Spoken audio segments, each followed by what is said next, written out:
Bonjour à tous et à toutes. J'ai le plaisir d'annoncer le début de ce webinaire et je préciserai d'emblée qu'un service de traduction simultanée en anglais et en français est disponible.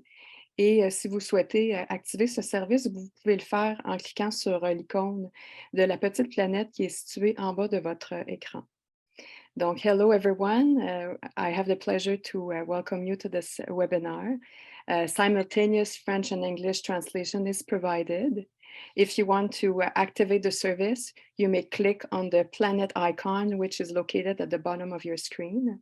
There's also ASL and LSQ services provided, as you can see on the screen. Alors, à partir de ce moment-ci, je vais continuer en français. Nous avons également un service de traduction ASL-LSQ, comme vous pouvez le voir à l'écran. Donc, vous remarquerez que cet événement est déjà en cours d'enregistrement. C'est pour le rendre accessible via notre site par la suite pour que les gens puissent l'écouter en différé. Donc, une fois que ces petits détails sont maintenant précisés, je vous souhaite vraiment la bienvenue au nom du CREMIS, avec le soutien là, du bureau du défenseur fédéral du logement de la Commission canadienne des droits de la personne. C'est un événement qu'on a fait conjointement. Donc, quelques mots sur le CREMIS où je travaille. Donc, le CREMIS, c'est le Centre de recherche de Montréal sur les inégalités sociales, les discriminations et les pratiques alternatives de citoyenneté. Nous sommes situés au sein d'un milieu de soins et de services sociaux, plus spécifiquement au Centre intégré universitaire de santé et de services sociaux. Et on a une programmation de recherche qui s'intéresse aux questions d'inégalité sociale, un champ très actif dans le domaine de l'itinérance, avec plusieurs chercheurs, dont Swan McDonald, qui va parler dans un instant. Donc, dernier détail technique avant de donner la parole à Swan. Pour les personnes qui souhaitent poser des questions, partager des commentaires, l'utilisation du question-répondre est disponible tout au long de l'événement. Et l'équipe de recherche va pouvoir y répondre ou gérer, prendre connaissance en fait de vos commentaires ou questions et pourra y répondre au moment jugé opportun. Alors, sans plus tarder, je vous souhaite un bon séminaire, un bon webinaire et je laisse la parole à Swan McDonald. Bienvenue encore à notre webinaire. Un survol des campements canadiens, une approche axée sur le droit au logement. C'est un premier projet financé par le Bureau de la défenseur du logement situé à la Commission canadienne des droits de la personne. D'entrée de jeu, je souhaite reconnaître que je suis à Montréal, géojardée, qui est située en territoire autochtone non cédé, et que la nation Kanien'kehá:ka est la gardienne des terres et des eaux, historiquement connue comme un lieu de rassemblement pour de nombreuses Premières Nations et premiers peuples. On behalf of the team today, we wish to acknowledge that the laws and policies in our report, which will be available soon, are grounded in the colonial, legal, and political structures forcibly overlaid on the pre-existing Indigenous systems of law and governance of these places. These structures have been and continue to be instruments of dispossession, violence, and disconnection from territory, place, culture, community, and family. Housing precarity and homelessness are intertwined with this colonial reality, and the overlap of federal, provincial, and municipal jurisdictions and the attempted erasure of Indigenous jurisdiction is starkly evident in some of our findings. In our view, Indigenous systems of law and governance must be central to any meaningful attempt to address homelessness and realize the right to housing. And we just wanted to say that from the outset. Today's speakers, we have the entire research team here. J'ai vraiment le grand honneur de travailler avec des personnes exceptionnelles dans le cadre de ce projet qui sommes ici aujourd'hui. Alexandra Flynn of the University of British Columbia, Joe Hermer from University of Toronto, Caroline Leblanc de l'Université de Sherbrooke, Caitlin Schwan from the Women's National Housing and Homelessness Network, Esther Van Wagner from York University. Et nous sommes très honorés d'accueillir Madame Marie-Josée Hull, notre première défenseur fédérale du logement, and Kim Hines, founder of the Lived Experience of Homelessness Network. Thank you very much for being with us today. I'm trying to speak slowly. This is very difficult for me as I tend to talk very quickly. We also, before I pass over the mic to Madame Hull, we also want to acknowledge the invaluable contributions of many people to this project, including Laurie Bacro, Sydney Chapados, Sam Freeman, Pedram Golipour, Palmyra Lutoto, Neil McIsaac, Isabelle Rafestin, Emily Roberge, and Emma Smith, as well as the many peer and people with lived experience and community organizations that contribute to this project. Sans plus attendre, je vais céder la parole à Madame Marie-Josée Hull pendant que j'installe la diapo. Je suis vraiment désolée. Marie-Josée Hull, who is the Federal Housing Advocate and is appointed to promote and protect the right to housing in Canada. Thank you for being with us today, Madame Hull. Thank you. Thank you so much for that introduction. First of all, I want to say, whenever I hear Madame Hull, I'm like, that's my grandmother, right? So anyone can feel welcome to call me Marie-Josée, and I grew up in Alberta, so MJ also works, or Marie. But, you know, having said that, I do want to say that it is my absolute pleasure to join you all today and provide some introductory remarks for this really important conversation about homeless encampments. C'est un plaisir d'être avec vous aujourd'hui. Merci de m'avoir invité à contribuer à cette importante conversation sur les campements de personnes en situation d'itinérance. Mes remarques seront prononcées en anglais et en français, et je vous encourage donc à être prêt à utiliser les services de traduction simultanée prévus si nécessaire. My remarks will be delivered in both English and French, so I encourage you to be ready to use the simultaneous translation services provided as needed. J'aimerais tout d'abord reconnaître le privilège de m'adresser à vous depuis les terres ancestrales et non cédées de la nation algonquine Anishinaabe, connue sous le nom colonial d'Ottawa. Comme il s'agit d'un événement virtuel, je tiens également à reconnaître les territoires ancestraux des Premières Nations, des Inuits et des Métis de ce pays. Cette reconnaissance du territoire est un engagement envers la relation que nous partageons et construisons avec les peuples autochtones, une relation basée sur l'amitié, la paix, le respect mutuel et la réconciliation. Et en prononçant ces mots, je suis aussi pleinement consciente de l'incapacité des gouvernements successifs et du peuple canadien à honorer les engagements passés, et nous devons gagner la confiance des peuples autochtones par nos actions. La crise du logement et de l'itinérance au Canada, notamment le nombre disproportionné de personnes autochtones qui vivent dans les campements, nous rappelle l'impact de nos échecs et nous montre tout le chemin qu'il reste à parcourir afin de respecter nos obligations. I will now switch to English. Je vais continuer en anglais. I'm here today in my role as the Federal Housing Advocate, but first and foremost, I'm here as a person who has experienced poverty, displacement, geographic marginalization, and housing precarity. I assumed my new role in February of this year, and my mandate is independent of government and nonpartisan. And I act as Canada's watchdog for the right to adequate housing and try to ensure that housing conversations focus on human rights. And I do this by amplifying the voices of people experiencing inadequate housing and homelessness, and holding governments accountable and making recommendations to improve housing-related laws, programs, and policies. And it's important to recognize that the advocate is not a recourse mechanism for individual complaints. The Act makes it clear that my role is to focus on systemic housing issues, influencing legislation, policies, and programs. So these systemic issues are identified by submissions coming from organizations or the public, through my engagement with Indigenous communities, people with lived experience, and as a result of research and studies. In the case of encampments, I adopted this issue as a priority in large part because of the research we'll be hearing about today. And I have since had the chance to meet with encampment residents in British Columbia, and we've started to receive submissions regarding encampments as a systemic housing issue. Encampments are one of the most visible signs of our current housing crisis and among the most egregious examples of failures of government to implement the right to adequate housing in Canada with permanent housing solutions. And they're not a new phenomenon in Canada, but the situation has been made worse by the pandemic and the current economic downturn. So economics have disproportionate levels of residents who are First Nation, Inuit, or Métis that lack social support to maintain housing in towns or cities, or often report having to flee violence or do not have adequate housing if they're from an Indigenous community.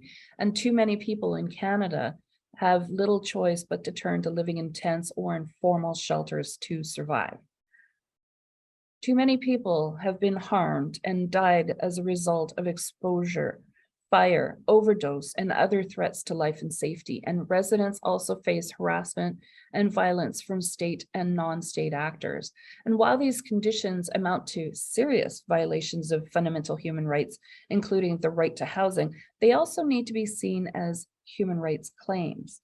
And despite their existence in Canada for so many years, encampments receive little attention from authorities until recently. And sadly, when encampments make the news, it's mostly because encampment residents are facing forced evictions.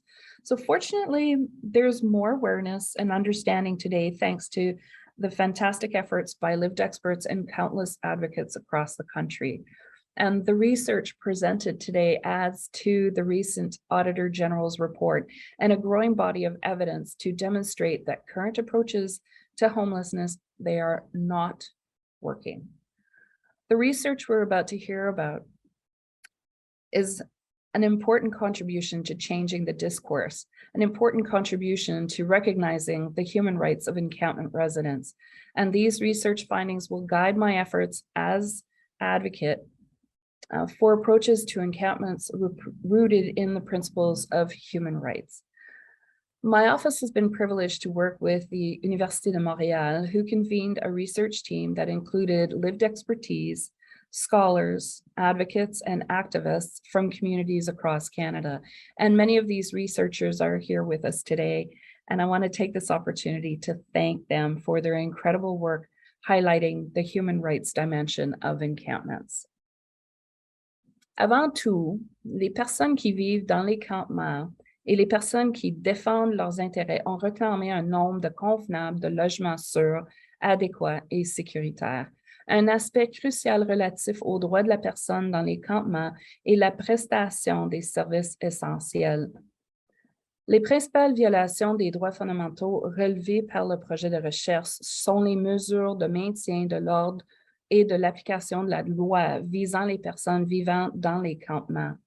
De nombreuses administrations municipales au Canada ont systématiquement choisi de distribuer les contraventions, de délivrer des avis d'expulsion et d'enlever ou de détruire les tentes et le matériel, plutôt que de faire respecter les droits de ces personnes en matière de sûreté, de sécurité et de dignité humaine.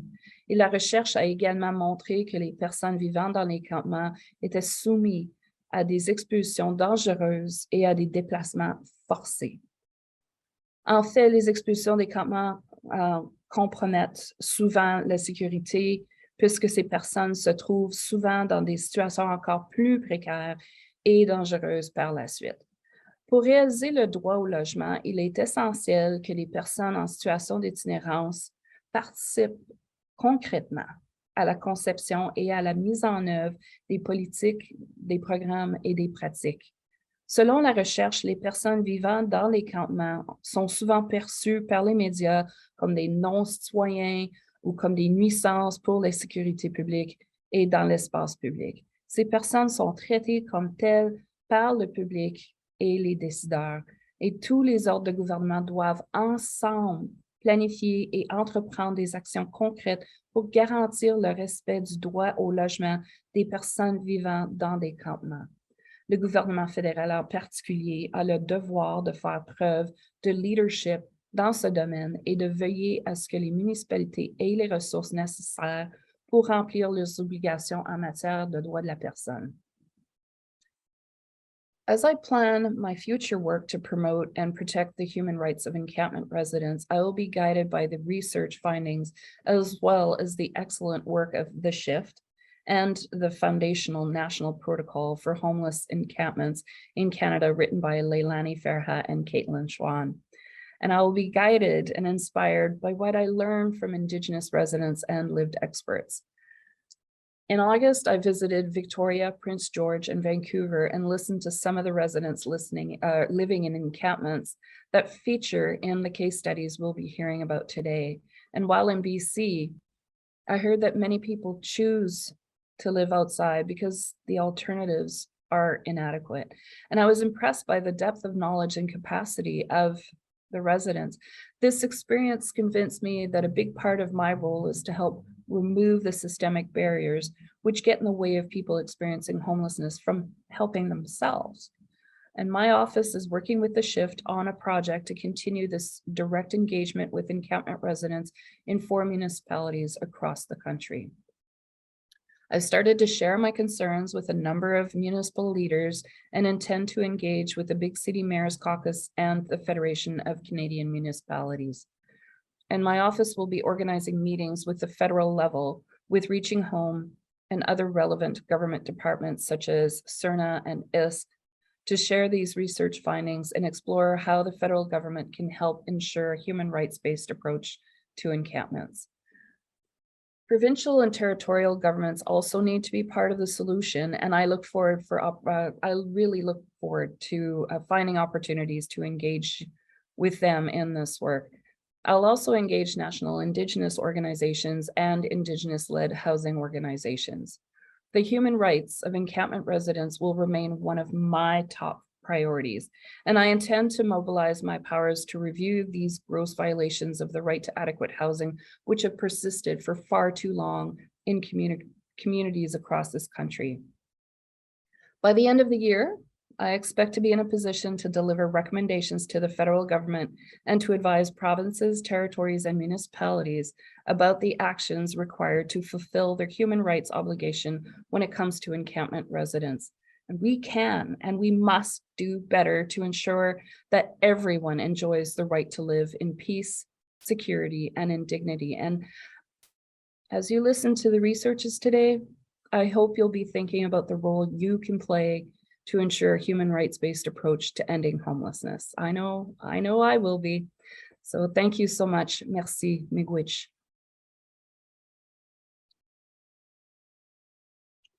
Thank you so much for your leadership and your engagement on many, many files, but particularly this file. So in the interest of time, I'm going to move along to briefly just set a bit the context before we get into more of the results. We had a very quick turnaround on this project. The main research objective was really to provide the Office of the Federal Housing Advocate with relevant knowledge to examine the human rights dimensions of encampments across Canada. And in order to do so, we mobilized very quickly some research that was already taking place in the interest of time and in the interest of impact. But broadly speaking, there were 4 complementary objectives: to produce a literature review on the human rights dimensions of encampments, a media scan of recent stories about encampments since the pandemic began, because we know that there has been an increase also in the numbers of people experiencing homelessness since the pandemic, combined with the housing crisis. And we wanted to produce also a few case studies to zoom in on local responses and expose the regulation of encampments and the violation of human rights. And lastly, a policy scan on laws affecting encampments across Canada. So today, we're going to provide in 3 separate 10-minute chunks 3 provincial perspectives on the regulation of encampments. I'll hand it right over to Joe and Kim, who are our first presenters today. Thank you. Well, great. Thank you very much. Good morning, good afternoon, depending on where you are. It really is a privilege to be part of this today, and along with Kim Hines in Victoria. Hi, Kim, how are you? Good. How are you doing, Joe? So I'm really keen to hear some of your thoughts on what's going on. But first, let me just make a couple of brief comments about the 2 British Columbia case studies. The first one in Vancouver in Crab Park. One of the main takeaways from the Crab Park case study done by our colleague here, Alexandra Flynn, is that all levels of government have a role to play in ensuring human rights in encampments. And this includes the charter rights of encampment residents. Governments cannot simply act like private property owners and legally or morally positioned unhoused people as trespassers or squatters and then move in an attempt to evict them or carry out prejudicial policing strategies. And this is particularly clear in Alex's case study. Crab Park, first and foremost, is on unceded Indigenous territory and is still owned under Canadian law, not by the City of Vancouver, but by the federal government itself.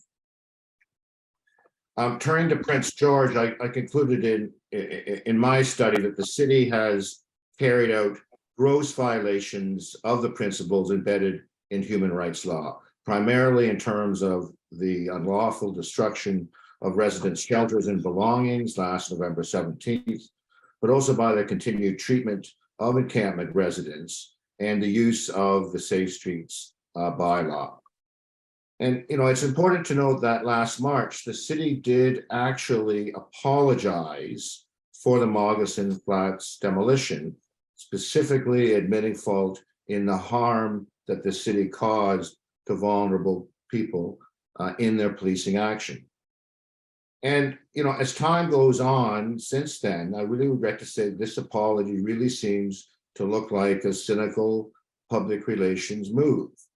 The city of Prince George continues to have a colonial fort-like mentality on this issue and continues to show a strong level of contempt for unhoused people in public space, the majority of whom are Indigenous. Prince George has a new mayor, Simon Yu, and he has suggested, I think he has, that he's open to something like a human rights approach. He has talked about the importance of inclusion and diversity and community compassion and response. And I think for him to have any credibility on this issue going forward, he will need to immediately put a resolution forward to the Prince George Council to repeal the Safe Streets bylaw. This would be, I think, the very minimum he could do to start a conversation with encampment residents in good faith and build a relationship with them, something the city so far has had almost no interest in doing. So simply put, I think the city really has to move from this crazy tunnel vision that seems to have captured the city leadership, being that they can somehow police their way out of this issue, despite all the evidence that this is the very worst approach that they could take.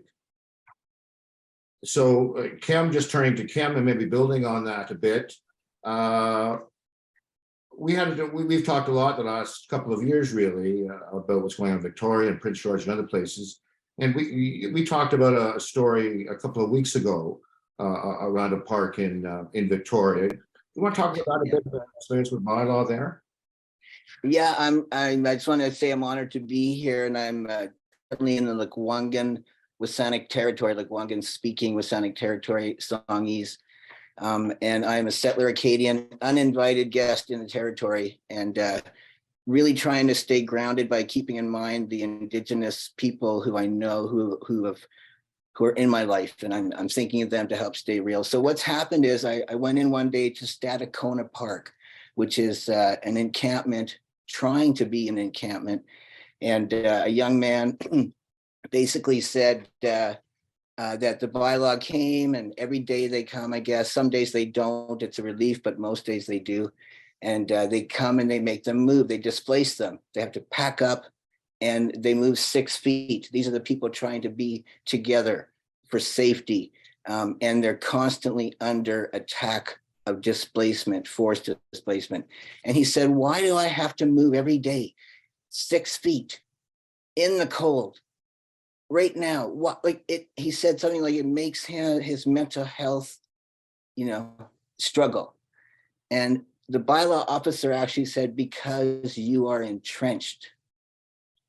So it just kind of struck me, and I came home and I looked up entrenched, and it's about war.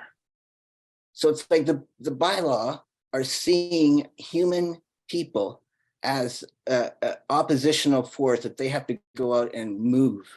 And it's just upsetting. I just found it very fascinating that they use that terminology. And there are a couple other parks too, just to remind people, like Topaz, where people are trying to be in encampments, but it's like the police state apparatus are not allowing it. And they, I must bring up that they have infiltrated outreach. It's very difficult for outreach workers. It's very difficult for BC housing workers. It's very difficult for all of them to do their jobs, and for community to even go and be with them has been a bit of a battle. And you spoke about this. I'm a peer, I'm lived experience. A lot of people are, and there's a lot of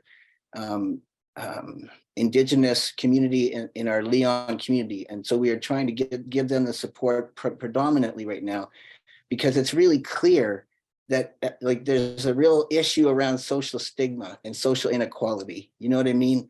And it's like it's affecting their lives every day, and it affects our mental health of people who are housed.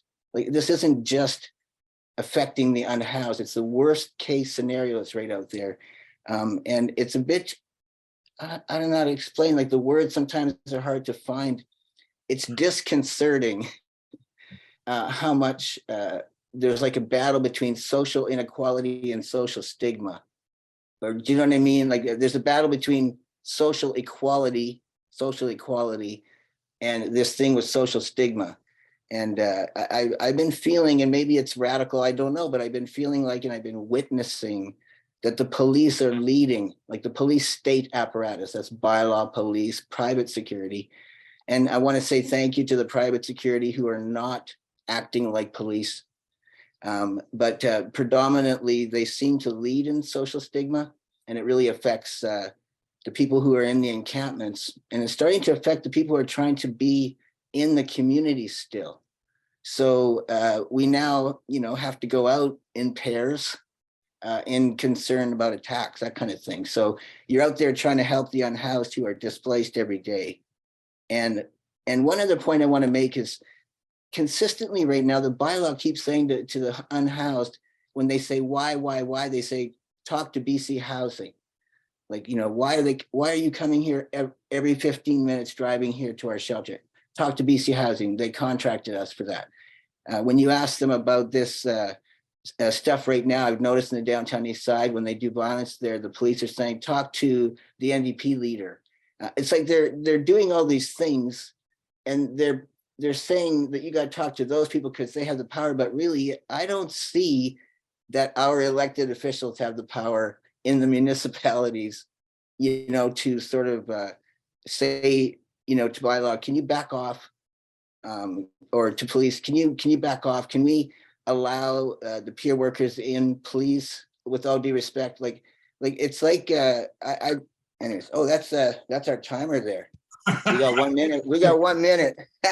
Okay, one of the other meetings that entrenched I think we're up to a minute. We have a minute left. Well, but one of the almost second meetings of entrenched, which goes along, has to do with moving 6 feet, moving 10 feet, moving around out of sight. So the second meaning is that there's really the person has no place at all in public space. They're a non-citizen. They don't hold any sort of rights. And no matter what they do, their existence through a network of bylaw fences, often their existence is actually outlawed in public space. So it seems to have that dual meaning of adversary and expulsion at the same time. Is that right, do you think? Well, yeah, and look at how many people are being, so they like people are having mental health breakdowns. I mean, I'm working with all the skills I have for mine. Most people I know, we have a home, we have the ability to do particular basic things to care, but our unhoused don't. It's affecting our mental health as well. Do you know what I mean? And in that, I kind of lost my train of thought there, but I think, can you ask the question again? But you know what I mean? It's like the police are not the answer. They're not the solution. And how do we empower the municipal? How do we? I don't know. Like I'm looking forward to hearing from other people here, because the police are not just saying you have to move. They're shooting people. We've had killings in the downtown east side on Hastings.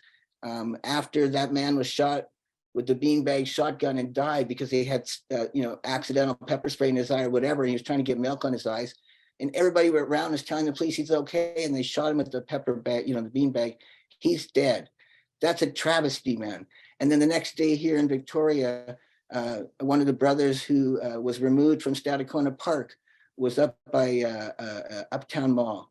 And thank you to Louise Dixon, Times columnist, for reporting this in a respectful way and putting our alarms to it. But the police displaced him at 12:30 in the morning. And very upsetting to hear about this. And he ended up running, and they shot him with the beanbag shotguns. And he went to jail for the weekend, and his dogs were taken to bylaw and or in the pound, and they still have his dogs. So that's really distressing to people. So, we need the support and money to go to counseling, support, peer support, being able to be in the public with our human fellow people, Yeah, we need support to get to do that. Thanks so much, Kim.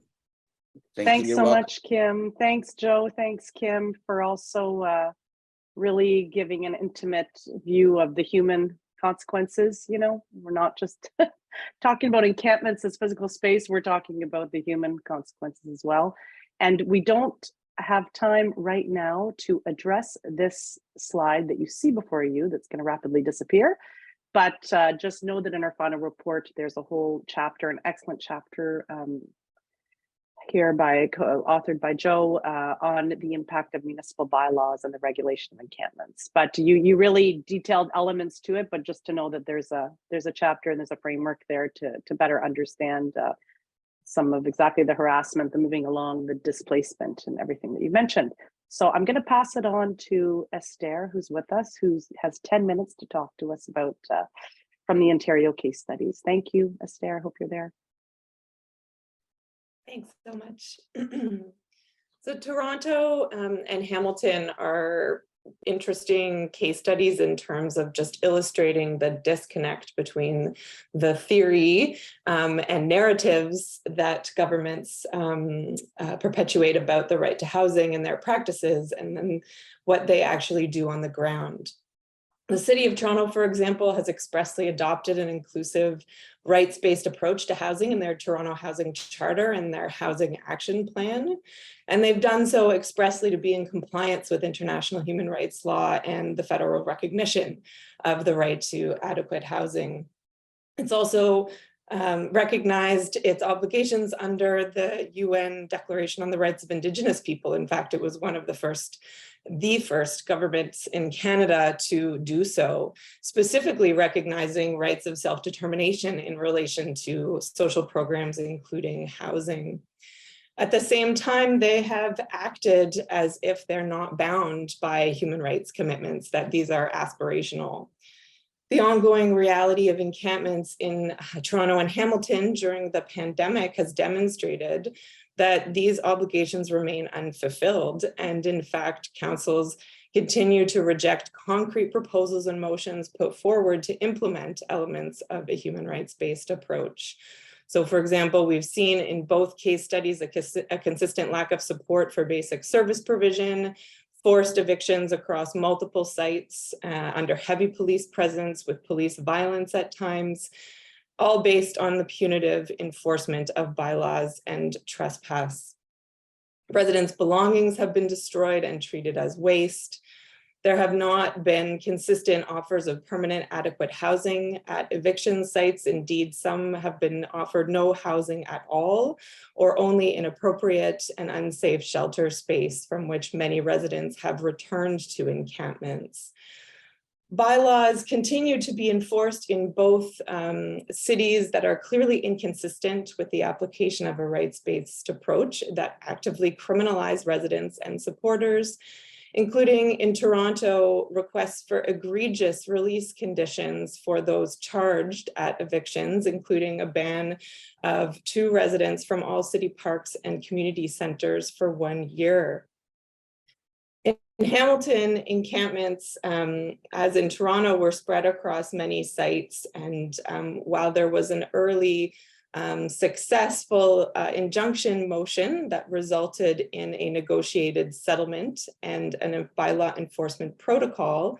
Even under the protocol, we saw violations, though the amended process for bylaw enforcement under that did provide for some notice and did provide for some exceptions for those who were deemed highly vulnerable under the agreed upon assessment tool. Nonetheless, we saw throughout 2020 and 2021, Hamilton enforced restrictions on the size of encampments. We saw location restrictions enforced against encampments, continuing the cycle of forced displacement. And we heard advocates say that this made it very difficult to continue to sustain relationships and provide support for encampment residents. For the balance of 2020 and early 2021 in Hamilton, this was the status quo, but in the summer of 2021, Hamilton Council repealed the protocol unilaterally with just 3 weeks notice and introduced a 6-step enforcement plan to reinstate their regular bylaw enforcement.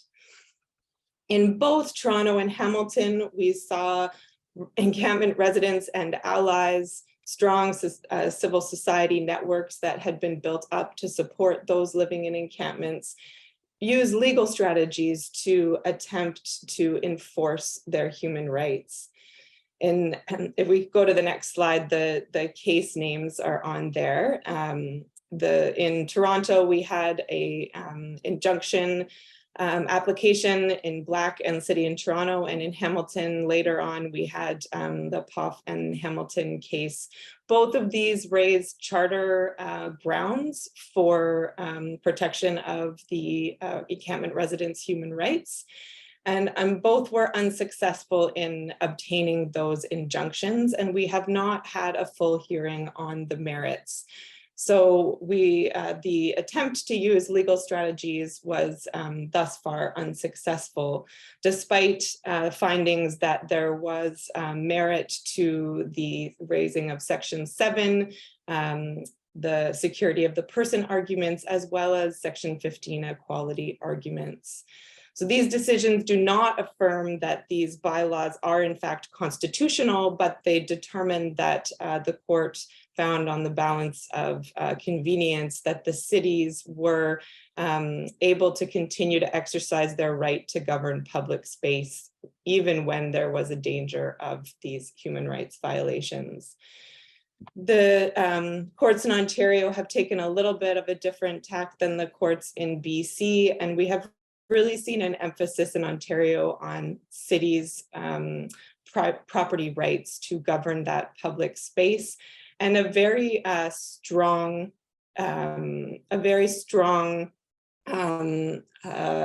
inclination to accept cities' arguments that the shelters provided are both accessible and adequate, and that the cities have taken the appropriate steps to protect people during COVID.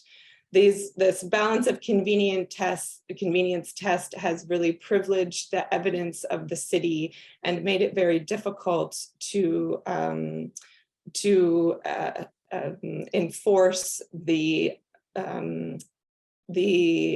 rights-based framework, because it's not an easy space in which to recognize encampment residents as rights holders, to provide the context of encampments, including the impacts of colonialism, systemic discrimination in housing and policing, and has really failed to address the lack of meaningful consultation, basic services, and ongoing criminalization of encampment residents and allies.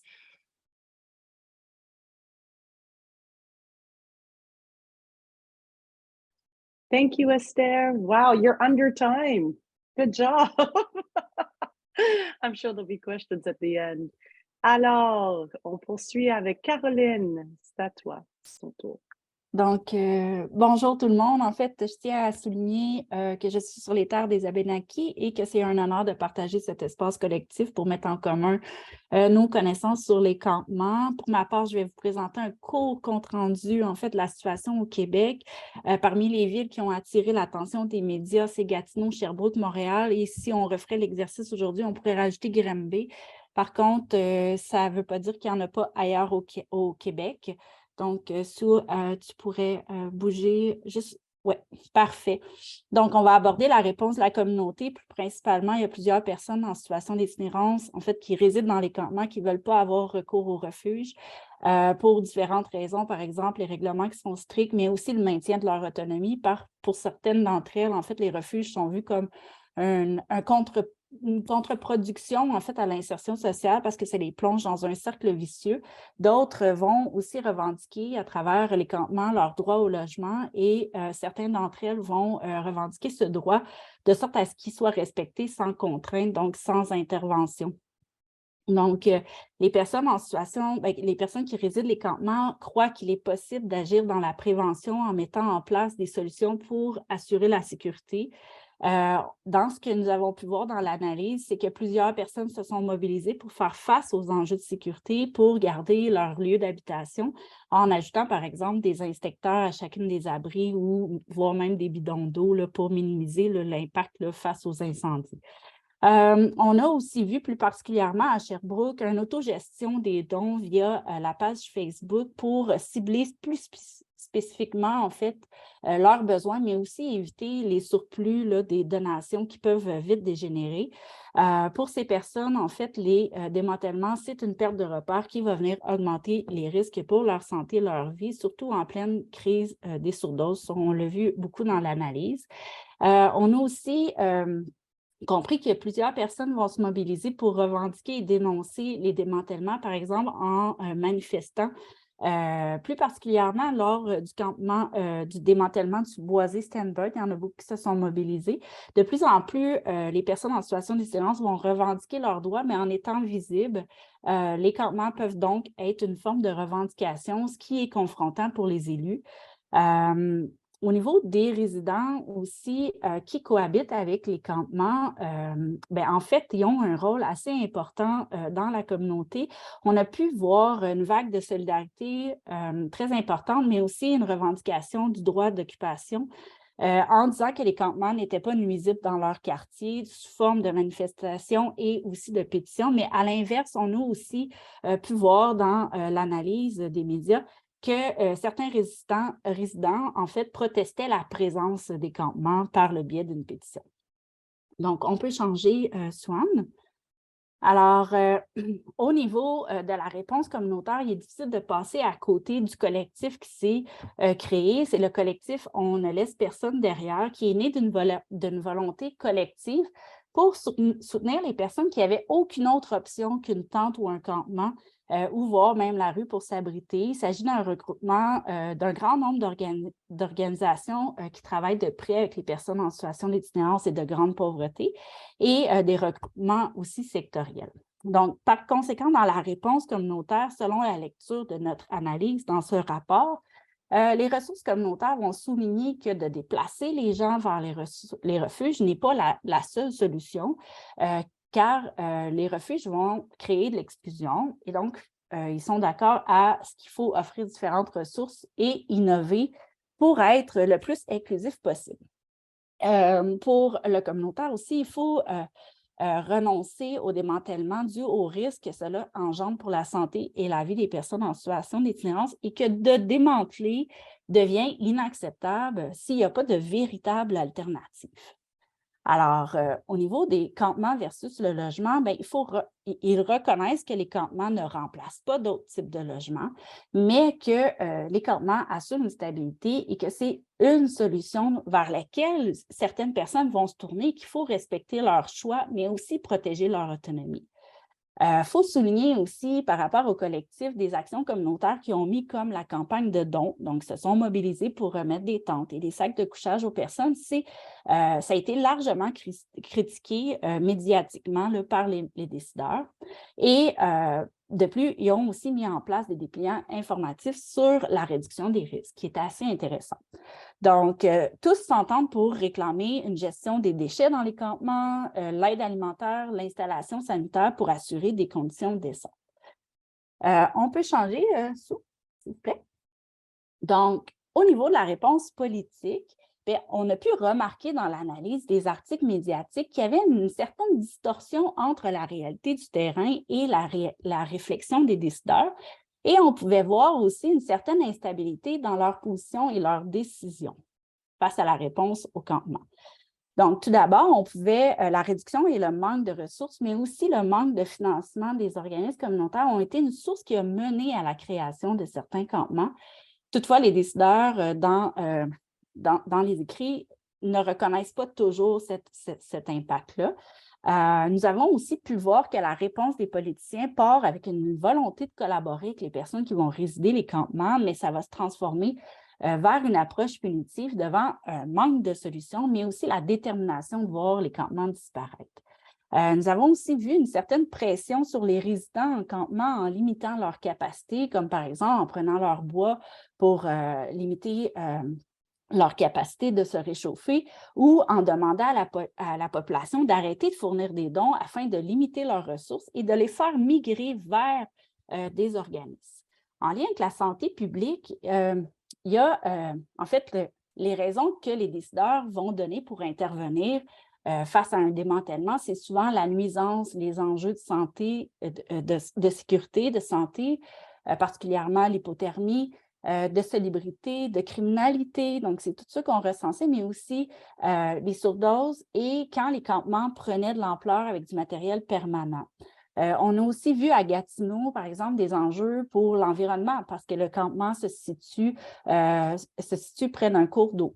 Donc, toutefois, on a quand même pu comprendre que les enjeux liés à la sécurité pouvaient aussi être utilisés pour camoufler des enjeux politiques tels que la visibilité de l'itinérance. Et ça, même si c'est une violation au droit de quand on démantèle, c'est une violation au droit et que les risques de sécurité sont souvent plus grands quand on démantèle.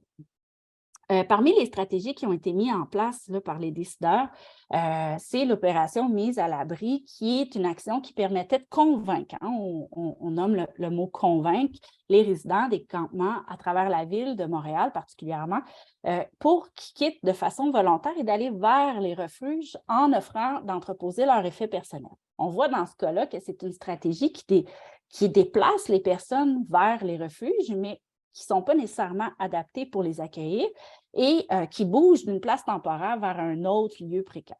Alors, au niveau de la tolérance versus le démantèlement, dans certains cas, les campements peuvent être tolérés. Mais même si les campements sont tolérés, les résidents restent quand même toujours dans une peur de se faire démanteler.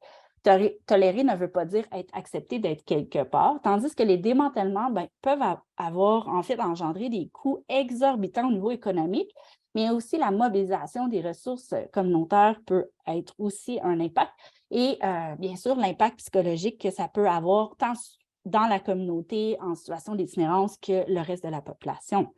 Alors, pour les décideurs, ce qui est intéressant dans notre analyse, c'est que leur perception des opérations est en lien avec les démantèlements et parfois distorsionnée du milieu communautaire.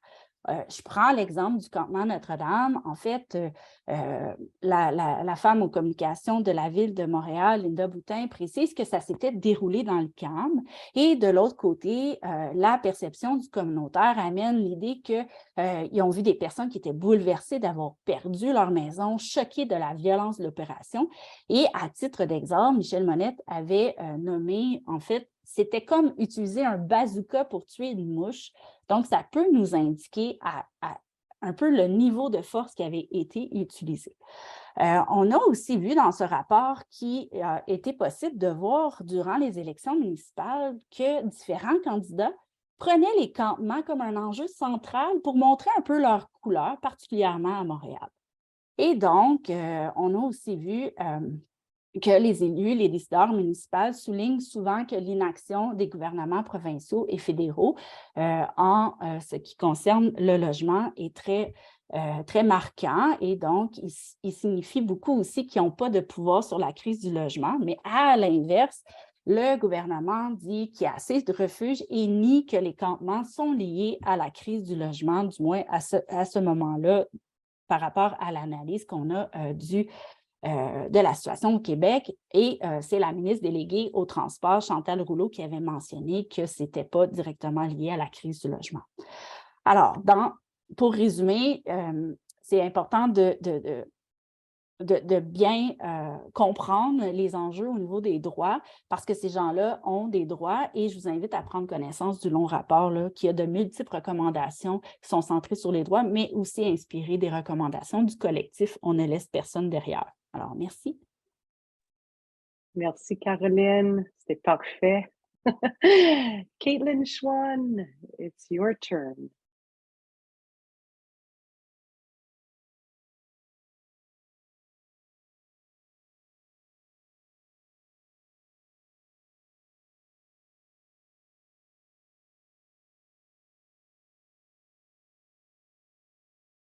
Is everything okay on your end, Caitlin?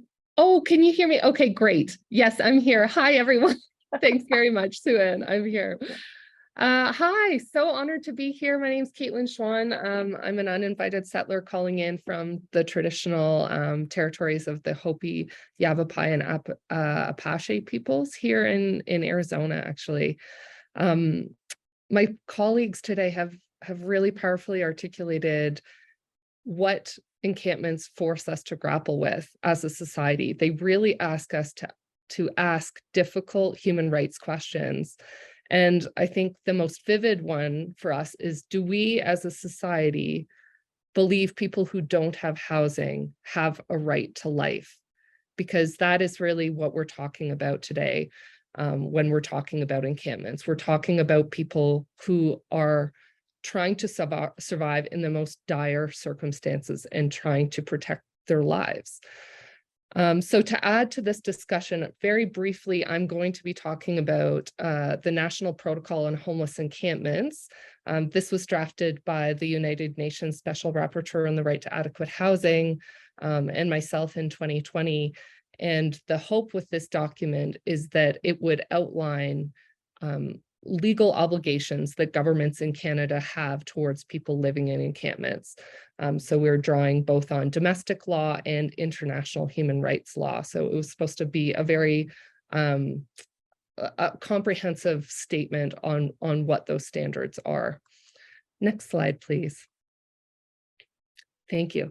So there's 8 principles that we outline. I'd encourage you, just because we don't have much time, to go and look at the document. My colleague is going to post it in the Q&A, a link to this document, but I'm going to go through 3 of these key principles that I think are particularly relevant for our conversation today. Next slide, please. The other thing I wanted to mention before I get started is that we also developed a 2-page document for folks living in encampments on what their human rights are. We worked with advocates and activists and folks living in encampments to develop this. So I'll ask my colleague to also put a link to that in the chat, and feel free to download it and distribute it, print it, photocopy it, share it with folks as a resource as well. So check out both the protocol and the 2-pager, please. Yeah, next slide, please. Thanks. So kind of diving into the principles here, kind of first and foremost, the protocol really realizes that residents of encampments are rights holders. They have a right to housing and a right to life, and governments have obligations to uphold their rights. And Marie-Josée actually spoke to this very beautifully. What human rights law articulates is very nuanced. Encampments are human rights violations because people are forced to rely on them due to government failures, but they're also a human rights claim. They are made in response to violations of the right to housing by people who don't have housing otherwise and have been effectively severely marginalized from society. And they are an expression of people's attempts to claim legitimate space within cities, the right to build a community, to assert claims to land and territories, and a refusal ultimately to be made invisible. And in this way, they are kind of a grassroots form of human rights practice. And what this means for governments, the obligation this imposes on governments, is that they can't respond to encampments from a place of governance, from a focus on city beautification, from a focus on property prices. The response has to come from an understanding that encampments are legitimate homes that people have a right to, even if those homes are on public or private property that they don't own. This is the human rights standards in law. Next slide, please. What is also at the core of this idea of people as rights holders is this idea of meaningful engagement.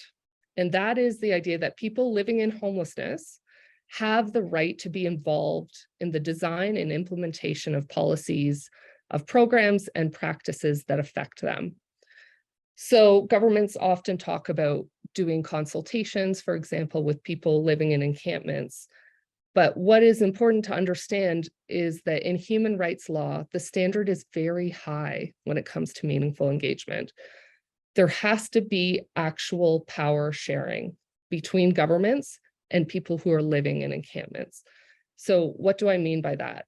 What we're talking about is a government can't go into a meeting with encampment residents with a predetermined idea of what is going to come out.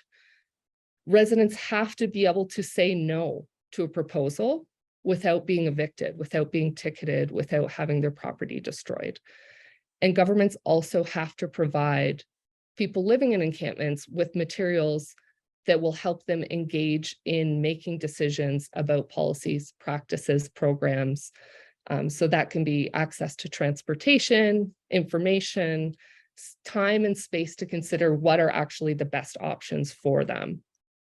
And it's really challenging work. I do not dispute that by any means, but it is really at the heart of recognizing that people living in encampments are experts in their own lives, and that it's government's obligation to engage with them in that way, with an understanding of their agency, an understanding of their capacity to design solutions for themselves. And so you're probably looking at this slide and wondering, what is this image?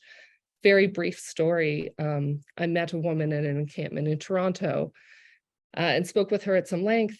And as I was leaving, I asked her, seeing this kind of spooled out measuring tape there, could you tell me about this measuring tape and what function it plays for you, or what the importance is? And she said, yeah, this is my security measure, because I can hear when people step on the measuring tape, it makes a particular kind of crinkle, and it alerts me to the fact that someone is around my tent, and I need to be alert to that for my own safety. So this is an example of incredible innovation in the midst of lack of resources. And so when we think about human rights and meaningful engagement, we need to be thinking about opportunities to kind of build on the innovation and creativity and skills that are already being exhibited by folks who are living in encampments. Next slide, please. The second principle, and I'll speak to this briefly because many of my colleagues have spoken to evictions here, but just to say, very central to a human rights approach is a prohibition against forced eviction of encampments. So international human rights law doesn't permit governments to destroy people's homes, even if those homes are made of tarp, made of cardboard, made of wood, and even if they're established without legal authority. So the standard is that governments may not remove residents from encampments without meaningfully engaging with them and identifying alternative places to live that are acceptable to them. And if they are removed and there isn't sufficient legal resources provided to encampment residents, this is considered a forced eviction, and it's considered a gross human rights violation. And perhaps I'll skip over a little bit here, but just to say, governments often use language, they often use discretionary bylaws around fire, health, safety in order to justify evictions. But what we've been finding in our research, as my colleagues have spoken to, this is often inconsistent with a harm reduction approach to health and safety. It often doesn't center lived experts' experiences and realities in encampments or engage them meaningfully in developing solutions together. Next slide, please. I also wanted to very briefly mention this. This is something that we did with the protocol and with Pivot Legal Society out in BC, was develop a tool for folks who are living in encampments to actually rate their governments with respect to whether they are affirming their legal and human rights obligations or not. So it's kind of a report card, and it plays on this idea that all of us are very fearful of getting negative report cards, but it also gives the power back to folks who are living in encampments to say, these are my human rights. This is the grade that we are providing to you, the government, about to what extent you are respecting them or not. So I'll also drop a link to this resource as well, that might be useful to folks. Next slide, please. And the final human rights principle I wanted to highlight for us is that under human rights law, governments must provide access to basic services such as clean water, sanitation facilities, electricity, and heat within encampments. In most encampments across Canada, access to basic services is quite limited, unpredictable, in some cases entirely absent. And in many cases, we have cities pushing folks out from where they are living by intentionally depriving them of access to water and sanitation and preventing the delivery of humanitarian aid in some cases. So the images you see here are actually a city in BC that shut off water to showers that the community had built for the encampment. So it was what was quite powerful is encampments took a page from the protocol and printed it out on their right to water and sanitation, and printed it on these showers that had the water shut off. And as all of you will know, this stands in stark contrast to what public health officials would say about encampments, but it also violates a number of human rights, including the right to water and sanitation. So I'll stop there, but please look at those resources. I do hope that they are incredibly helpful. The research we've developed should also be helpful to all of you who are working in this area, and sending much gratitude and solidarity to everyone who's working in this area. Thank you very much. Thanks so much, Caitlin, for a really impactful expose. Thank you very much. Alex, we're on to you. Yes, hi everybody. I just want to say at the outset how grateful we are to have all of you here. I'm speaking to you from the territories of the Musqueam, Squamish, and Tsleil-Waututh peoples, but I see that so many of you are coming from jurisdictions all across the country, and it's heartening to see that this is a crisis. This is a housing crisis that unhoused people are bearing the brunt of, and our research is essentially acknowledging the extent to which people have been harmed through eviction processes that violate people's human rights, disregard notions of citizenship, and deny access to public space for the most vulnerable people who are experiencing this housing crisis. And, you know, as you heard from my colleagues, these practices do not lead to safer conditions for unhoused people. They are simply placed in increasingly insecure and unsafe situations. We have, municipalities all across the country who are engaged in evictions, with some people within municipal spheres trying to promote different approaches. But in our view, This should not be a municipal by municipal situation. There needs to be leadership, and this leadership needs to come from the federal government. And it needs to come from the federal government because they have enacted a piece of legislation that recognizes the human rights of people to have housing. And this includes people who live in encampments because they do not have any other safe, suitable locations to live. So I'm just going to wrap up our presentation with the recommendations that we provide to the Government of Canada. I mean, you've heard a lot about the enforcement of encampments at the local level, and you've also heard how there's a federal act that recognizes the right to housing. And so what we are trying to do is stitch together these two issues. How can we ensure that this national right is seen all the way down to the municipal sphere? And so we have 5 recommendations for the Government of Canada specifically. And this is premised on the view that the Government of Canada cannot take a back seat to what is going on in encampments. We are very happy that the federal advocate recognizes this. And in our view, the Government of Canada must recognize this in concrete, clear ways that show that it is committed to the human rights of people who are encampments. So number 1, a rights-based approach to encampments requires all governments to end their practices of using trespass orders, bylaws, and policing to evict unhoused people from encampments. So this is a recognition that encampments are survival spaces for unsheltered people, and that they are highly policed and regulated through a number of actors, jurisdictions, and authorities. And these authorities are asserting rights to municipal space as though it's private space through trespass orders.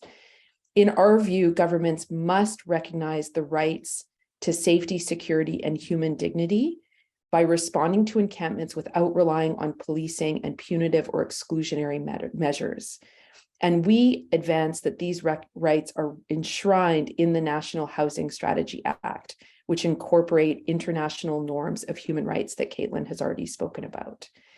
So in addition to, and we'll offer some suggestions on how to ensure that municipalities abide by these human rights standards, we call on the Government of Canada to practice what it preaches in terms of the legislation where there are encampments on federal lands. So specifically, Crab Park in Vancouver is located on federal lands, and this is a perfect location for the federal government to acknowledge the human rights that it has enshrined in its own legislation by not fighting against unhoused people and by recognizing their human rights in all aspects. Number 2, we call on the federal government to provide funding and services to offset the impact that's felt by municipalities in addressing the housing crisis and the existence of encampments. In our view, there are short-term options such as investments in modular housing and much needed longer-term investments in social and affordable housing. And this is urgent and necessary and needs to be accelerated in order for people who are living in encampments to have suitable housing that they can go to. In addition, we call on the adaptation of existing Government of Canada programs such as Reaching Home and the Rapid Housing Initiative to provide these options. And we also call on the federal government to require all recipients of federal funds to adopt a rights-based framework in the enactment and enforcement of bylaws, policies, and other frameworks as already exists in other spheres, such as the receipt of healthcare funding.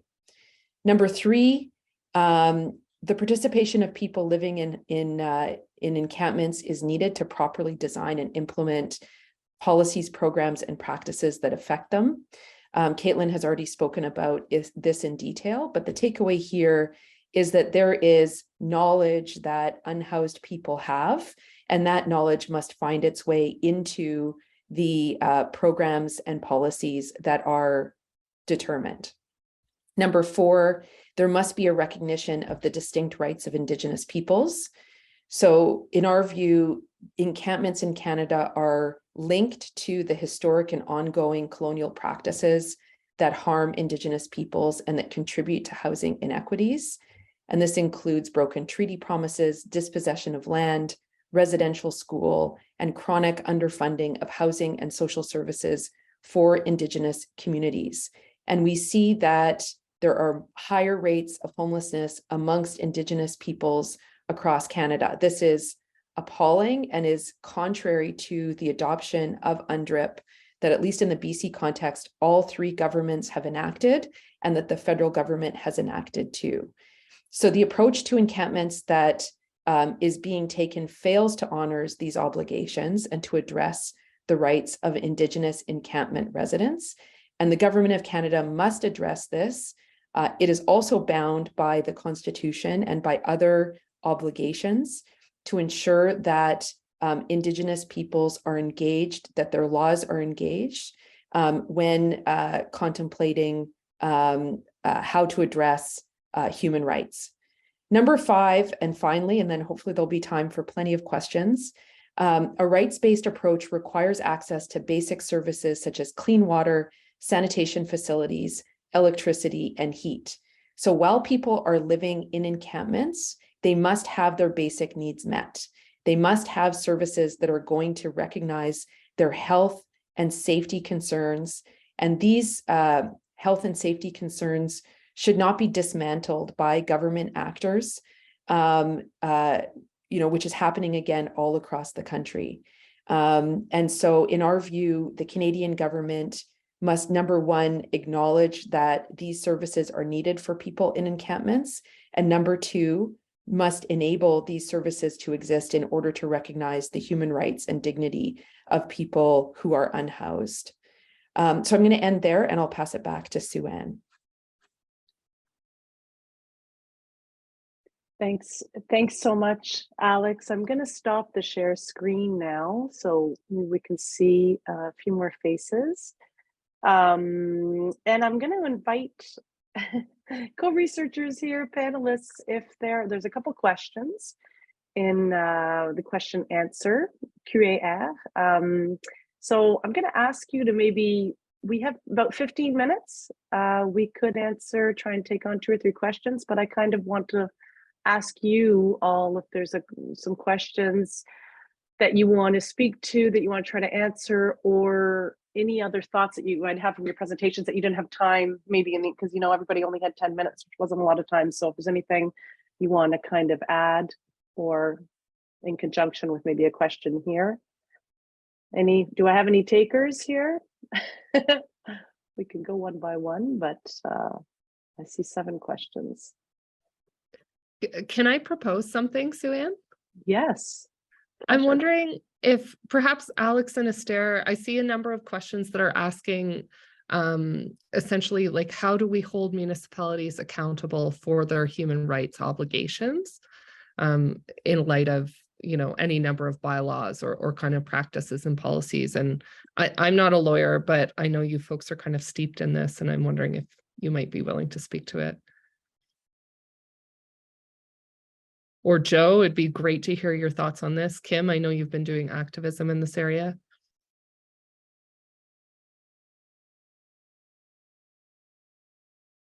I'm happy to take a first. I'm just looking, sorry for the delay. I was just looking at the questions now.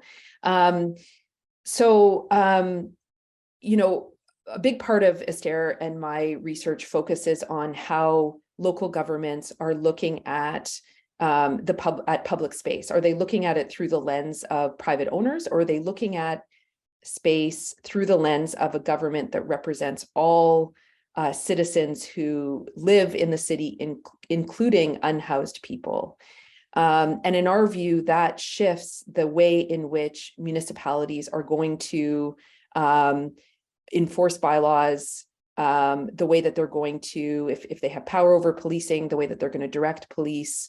And so, adopting a lens that municipalities have human rights obligations because they are governments and because they represent unhoused people too, is one direct way that things will change in our view, that it will shift which bylaws are enforced. Cities can decide not to enforce a bylaw if they feel that it isn't appropriate. And so they can make that decision. And they do make that decision. How many of us jaywalk, for example, and don't get caught? So even though it's contrary in most municipal bylaws. So there are mechanisms that municipalities can adopt if they also understand themselves as human rights actors. Esther, I don't know if you have anything to respond to that. Yeah, I mean, that captured a lot of what we've been working on beautifully. I think, part of what's really challenging is that there isn't a lot of legal infrastructure for the enforcement of human rights at the local level. And so that's something that I think the federal government and the advocate can really help us think about building out. So it is a fact that these obligations from other levels of government and international law do bind municipal governments, but what we need is more commitment and infrastructure and tools to really make it feasible to do that kind of enforcement. It's not enough to rely on fundraising and the willingness of people in incredibly vulnerable positions to bring actions in our courts. We actually need other levels of government to take responsibility for ensuring that human rights obligations are being fulfilled by all actors. And the federal government has a particular obligation. They do not have the luxury of saying, oh, well, that's a different level of government. They in international law have those obligations to ensure that other levels of government do their jobs in accordance with what they've committed to.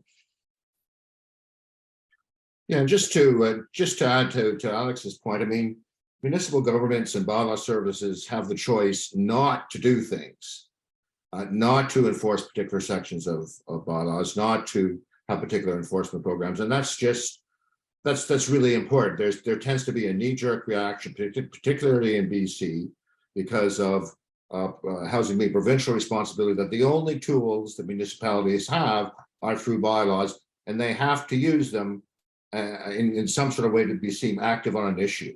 And I think there has to be a way of talking about these issues with municipal leaders and with mayors, and saying it's important not what you're doing, but what you consciously decide not to do for human rights reasons.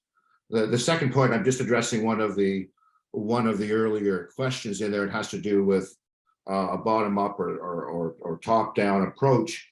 The greatest resource that municipalities have on this issue are encampment residents themselves, not municipal bylaws, not policing strategies, and that requires a sincere and sometimes courageous commitment by municipal leaders to build relationships with encampment residents and street-involved people. And I think it's given the stigma and the historic views we have around unhoused people, I think municipal leaders really have to be,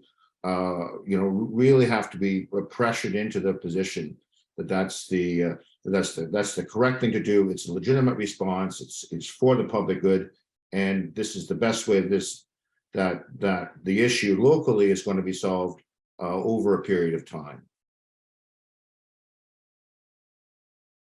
Kim, did you want to add anything before we move on to another question? No, it's okay. I really appreciate Joe jumping in. I feel like a lot of the questions that people brought up from the downtown east side, I feel like we need help from legal people to answer that, if you know what I mean. Yeah, exactly. And actually, on that note, I see a few questions in the chat around the federal housing advocate's role. Marie-Josée, I think you're still with us. I don't know if you wanted to maybe take some of those. Specifically, there was a question from people on the downtown east side and the federal housing advocate's role. How does it work? How can people reach out to you? I'm going to read it exactly. What is the best way to engage the federal housing advocate and to make use of this research in responding to evictions, which are taking place right now in Hastings, Tent City, in the downtown east side of Vancouver? So I don't know question for you would be good if you're there. I am here. Wow. Well, I wasn't sure about answering questions today, but I can say, you know, our direct engagement tool is really through our submission tool, but it's not going to be immediate action. And you know, and that's really the unfortunate part of all of this is we can't intervene right away. We've done things like we wrote letters to, you know, mayors. We are in contact with mayors through certain means. We want to do it through official, you know, large channels, but on the other hand, you know, I don't have the power to kind of intervene on an individual basis, but we do need to hear from you, and what you do submit to us, you know, it is an incredible voice and it adds to the weight, but it won't have the immediate results, and that's the part that keeps me up at night, I have to say. So. And I apologize if I put you on the spot a little bit on that one, but I think sees every opportunity for the research that we've done in the context of this project to have impact too, and to know how people can use it, can mobilize it. Are there other questions that you panelists would like to attempt to answer? There's been some questions about municipal bylaws. It keeps coming back, and how to deal with that. There's also a question more specifically about Indigenous people, and are any efforts being made to work with First Nations, Métis, and Inuit governments, or at least be informed of their interests, research, and infrastructure that they are developing of their own accord, and ensure they're part of the research, policymaking, and meaningful participants. So there's a lot of really different kinds of questions, different levels too of impact, and I'm not sure if panelists you'd like to. I see Kim has his hand up, would like to try to answer. Yes, Kim, over to you. I'm just going to try and touch on and maybe inspire others to follow or add to. It seems like the answer to this police state that does not often listen to the municipal, or like as in Vancouver, they're in a pretty harsh situation where the people who just got voted in are supporting this police state. It seems like historically the only solution has been that community organize, so that we have to use this information that you all worked on to organize and mobilize and go out on, like, in groups. It just seems it's the only solution, and maybe others can speak to that, like, you know, like because that's what we're dealing with. Is it's like a war, and people's lives are just trying to be lived, and people are trying to bring dignity to it, and there they are, the police and the bylaw. You've seen the video, so it's very intense.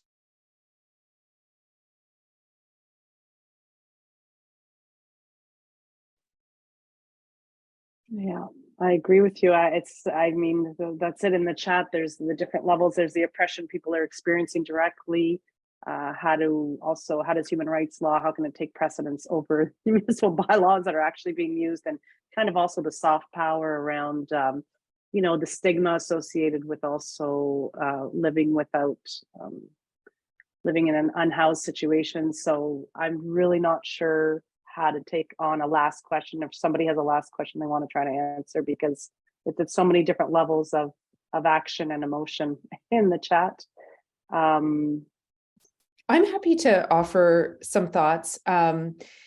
So, you know, it is dire, and it's a terrible situation for people who are living in encampments, for precariously housed people generally, and for advocates. It's really tough, and some jurisdictions are worse than others, right? Like we see, I of course come at this from the legal lens, and we see that in Ontario, for example, courts have not been an easy route to make inroads on the conditions that people face.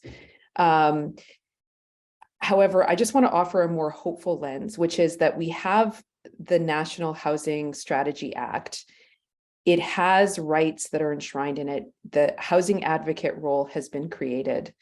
There are ways, and we have examples of this, there are ways to bind provincial and municipal governments who receive federal funding, and that should be done. There are ways to increase funding and tie those to human rights goals that must be done. There are ways to lobby against inhumane practices at the local level. So many of you out here are doing it right now, and we must continue. We must all continue to do this work because good things do occur, positive steps can be made. The court cases in Prince George, for example, the judicial review that was brought in Crab Park, there are still more legal arguments to be made. There are still more strategies to be adopted. So don't give up. We have to keep going. Yeah, and on that note, thanks, thanks, Alex, for coming up with a hopeful kind of conclusion. I think, these aren't just legal battles as well, right? They're also, how we share space in society. Even I think of really the social stigma elements too, being also a non-legal scholar. Those ties, I mean, when people in encampments say that they feel more of a sense of community and solidarity in those spaces, I think we as a society have to question what kind of models of housing and offers and supports and services are we offering that people don't feel included in what's being proposed, right? And that it's not corresponding to people's needs and their ways of wanting to live and be together. So I think as much as I feel, like you said, hopeful about some of the recent legal decisions and everything, it's like we can't leave it all on that either. It's like it's really a collective responsibility about changing how we respond. And like Kim mentioning the police repression and not accepting that is okay, even as somebody coming to this who is housed, who lives well, like not accepting that that's okay, that happens in my community. I think that's, anyway, I really appreciate that. I see a bunch of hands up all of a sudden. I see Kim, Caitlin, Esther. So we'll try and finish in the next 2 or 3 minutes. Is that okay? Yeah. Kim took his hand down. Okay, Caitlin, Esther. Yeah, just to briefly say, Charlotte, your question is so incredibly important with respect to what extent work in this area is working in parallel to or in collaboration with Indigenous governments who are looking at the distinct intersections of rights of Indigenous peoples and the rights of folks who are unhoused and living in encampments. I don't have a lot to say other than to say this is incredibly important, and I just want to bring it to the whole group. The need for bridging conversations and bridging advocacy and work in this area is just an area I think we tremendously need to focus on now and be really following Indigenous leadership in terms of how we're thinking about and responding to encampments and understanding the ways in which a vast majority of encampments are on stolen Indigenous land. I think my other colleagues will have other comments on this, but just to say that's incredibly important. And I also wanted to mention, I know there was someone in the chat who also asked about best practices and policies. This is something that the Shift is working on, that the Women's National Housing and Homelessness Network is currently working on as well.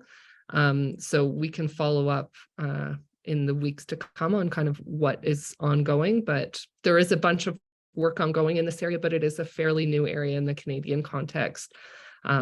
So just also to say, stay tuned for that. Thanks so much. Just very briefly reiterating what Caitlin said about the importance of looking at what Indigenous governments are doing, looking at treaty obligations. And this is something that Alex and I are really trying to foreground in the next stages of our work, and specifically in terms of some of the legal structures, but really interested in thinking about collaboration, about the policy and governance aspects. But what I also put my hand up to say is really in terms of changing the way we think about public space and the way that municipalities treat it.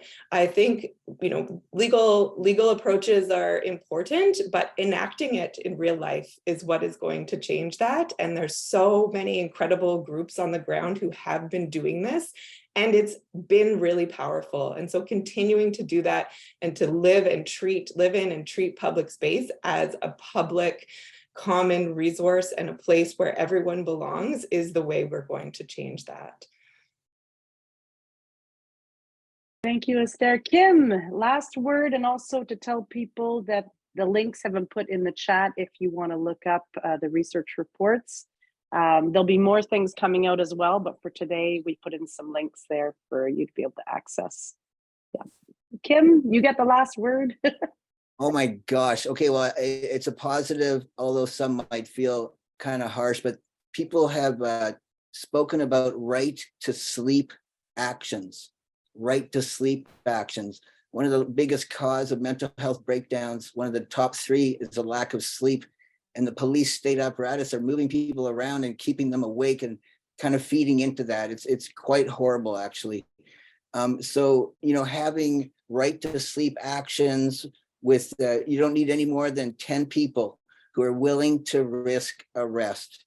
It seems that and so people, there's a team right now in our community of young academics waiting for the call, but we're really, really struggling.